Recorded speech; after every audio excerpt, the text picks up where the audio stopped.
Dinner করতে এসেছি সাইজেরিয়াতে। এটা একটা চাইনিজ রেস্টুরেন্ট, একদমই আমার বাড়ির কাছে।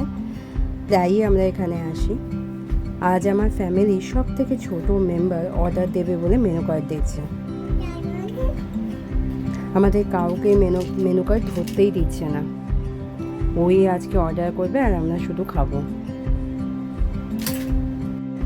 বুঝতেই পারছেন আজ আমরা সবাই কতটা চাপে আছি।